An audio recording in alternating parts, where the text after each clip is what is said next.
There's a question that I want to ask you. What are you most thankful for? Make a list in your head. If you're anything like me, your list includes at least one person, maybe more. I've got my wife, my 5 kids, friends, family, my church, the ones that we love and the ones who love us back. We're all so unique. Our passions might be different, but one thing that we all love is love. To be loved and to love others is just incredibly important. Without love, life would feel empty, pointless. It would feel wrong, and it would be wrong. Many times I've been with someone moments before they die. And you know their regrets are never about missing out on a great concert or wishing they had worked more hours. If we're not careful, our biggest regrets in life will be missing out on love, receiving it and giving it. Thousands of years ago, a stand-up, law-abiding man came to Jesus and asked him a question. Hey. A tricky, big, The usual kind of question. What are you watching, by the way? Oh, just a sermon from a series I subscribe to. Oh, nice. Yeah. Did I see you on Sunday? Yeah, I've seen you there a few times. 521. I hold a Bible study at my place every Thursday night with some friends. You're welcome to join us if you like. Thanks. I'm, not really a small group kind of person. Oh, okay then. Yeah. Well, in case you change your mind. Thanks. I'll have your latte ready in a second. Awesome. Yeah. Thousands of years ago, a stand-up, law-abiding man came to Jesus and asked him a question, a tricky, big deal kind of question. Teacher, he said, which is the greatest commandment in the law? In the Jewish law, there were hundreds of commandments to choose from. And a good Jew was supposed to follow all of them, the whole law. Everything from honor your father and mother to do not commit murder. There were laws about tending to your flocks, and there were even laws about how to trim your beard. When Jesus answered the law-abiding man, he didn't hesitate in narrowing it down. Love the Lord your God with all your heart and with all your soul and with all your mind. This is the first and greatest commandment. And the second is like it. Love your neighbor as yourself. All the law and the prophets hang on these 2 commandments. Love God and love your neighbor. That's what it comes down to, says Jesus. And for a lot of us, these words seem familiar, but it's always good to hear them again, because it's easy for us to get confused about what it means to follow Jesus. Some of us look at the gigantic commitment Jesus asks us to make, and we wonder to serve and obey Jesus anytime, anywhere, at any cost, to do anything. What will I have to give up? No, denied. Oh, man. I knew it. You know what? I still think we'll come back here. I bet you you know what? I bet you we come back. I bet you $100 they don't. $100. Yeah. Yeah. Okay. Kevin.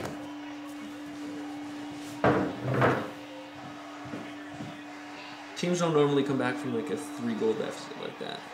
Yeah, but Statistically, I know you like the team, but honestly, there's too much momentum. Sometimes we start acting like being a Christian is about buckling down and doing our duty. It's following a long list of don'ts. Don't get drunk, and don't do drugs. Don't complain and don't swear. Don't yell at people, and don't cheat on exams or your taxes or your wife, and don't forget to pray before every meal. But Jesus makes it so simple for us. The following Jesus isn't about a long list of sacrifices that we make. It's not a series of do's and don'ts. It's really only one main do: love. Love God with everything you've got, with your whole self, and love the people around you the way that you love yourself.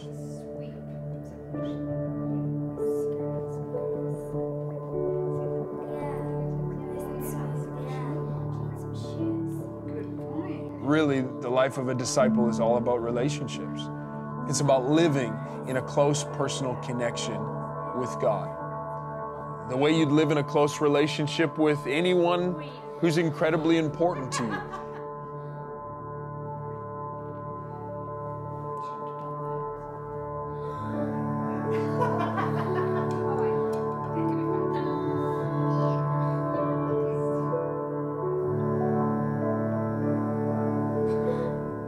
You enjoy God's company, and He enjoys yours.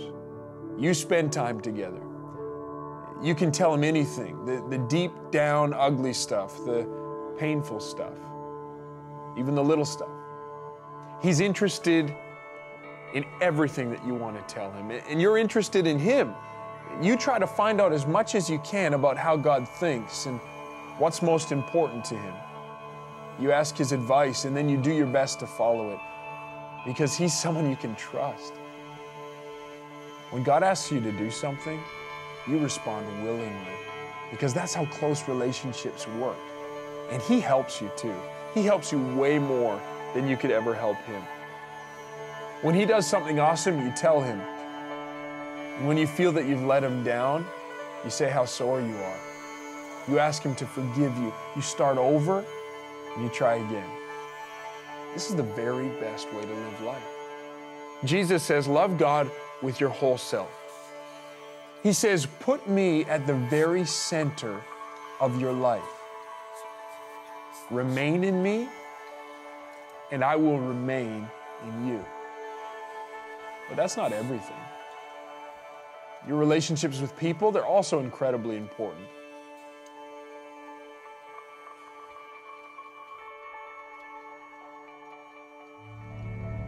Jesus thought it was so important, in fact, that on His last night with His 12 disciples, He said it again, not once, not twice, but 3 times. The disciples are gathered together. They're enjoying this feast, this great meal. Then things get really serious. First, Jesus predicts that Judas will betray Him. Then He tells the disciples that He's about to leave them. His next words are this: a new command I give you. Love one another. As I have loved you, so you must love one another. By this, everyone will know that you're my disciples if you love one another. And then Jesus says it again, love each other as I have loved you. And then He says it one more time, this is my command, love each other. This is what Jesus wanted for His followers. For us to be a community marked by remarkable love. Living life together, taking care of each other, serving one another, challenging each other, encouraging each other, telling each other stories, enjoying big bowls of soup together, learning together, praying together, becoming more like Jesus together. This is exactly what Jesus wants us to experience as we follow Him together, receiving it, giving it, sharing it, loving and being loved for real.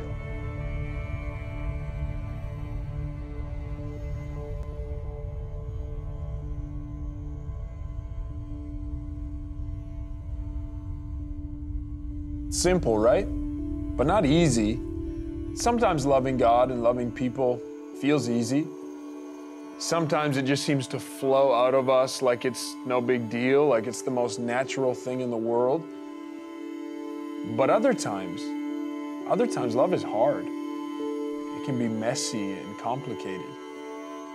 Jesus knows this, which is why He took the time to say, love each other, love each other, love each other. Not once, but 3 times the night that He died.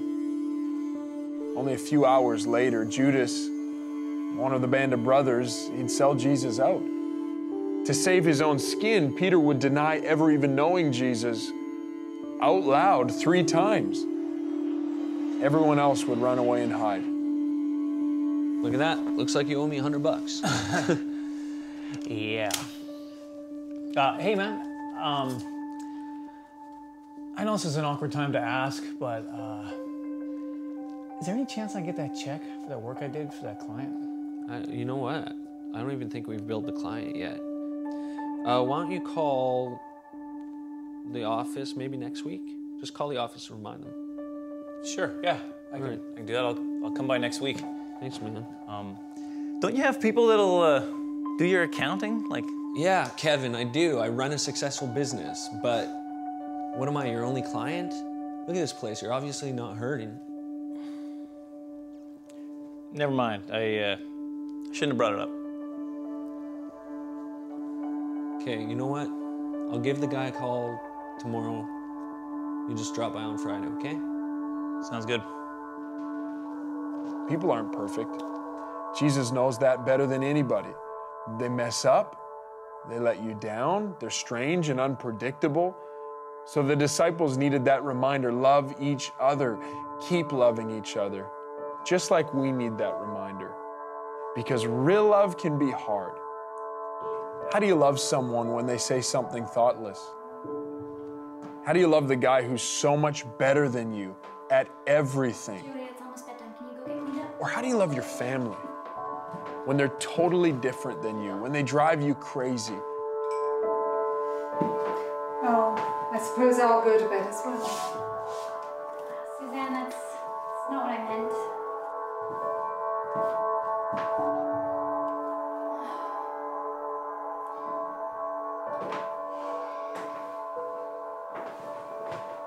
We love love, but sometimes I think we love the idea of love more than we love actually exercising it, because real love isn't easy. I think this is why a lot of us shy away from it. For so many, it's easy to keep people at a safe distance, so we eat alone. We show up for the sermon and then sneak out before we have to talk to anyone at church. Or we chit-chat for hours without ever even really being real. Because real relationships, getting tangled up in people's lives, caring deeply, you could get hurt. It might get weird or confusing. It might cost you. You know what Jesus has to say? It's supposed to cost you. But right there in the middle of the three reminders, Jesus says to his disciples, love each other as I have loved you. Greater love has no one than this, to lay down one's life for one's friends.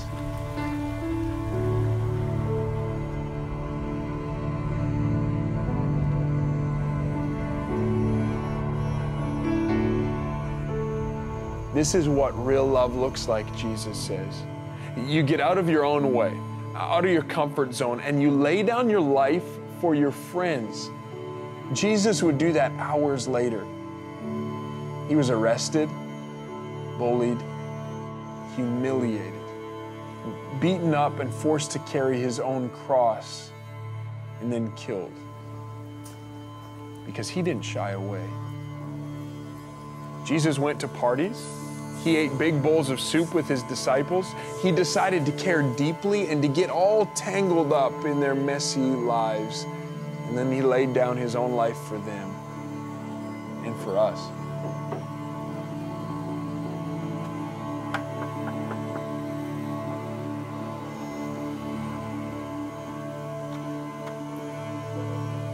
Hey, I'm glad you could make it. Thanks. Come on in. I used to read Jesus' definition of love, and then I would compare it with my own greatest efforts on my best day.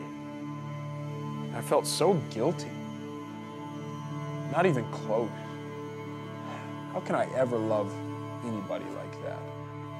Even the people I love, I have a hard time loving like that. The answer for me wasn't to just suck it up, try harder, work harder, love better. The answer was to focus on how much Jesus loves me. He laid down his life for me. I'm far from perfect. I had so many mistakes and sins against me. It was the last thing I deserved, but Jesus loved me. He died that horrible death for me. He forgave me, and he feels the same way about you.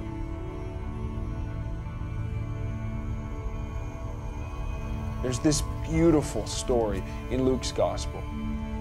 Jesus is at a dinner party, and right in the middle of dinner, a woman sneaks in. She's a woman, the story says, as having a lifestyle that was sinful. So she sneaks in and she stands right behind Jesus and she starts to cry. She cries so much that tears are falling from her face, and then she kneels down and lets the tears fall on Jesus' feet. Then she takes her hair, she begins to wipe his feet and starts kissing them. Everyone is totally shocked. Shocked that Jesus would let a woman with such a bad reputation even touch him. But Jesus says this, her many sins have been forgiven, as her great love has shown. But whoever has been forgiven little, loves little. Hey, come on in. Hey, can I call you back in a half hour or so? Okay. Hey, so, that client follow through? Not yet. Dude. I know, I figured it. No, you don't know! That's the problem. You don't know!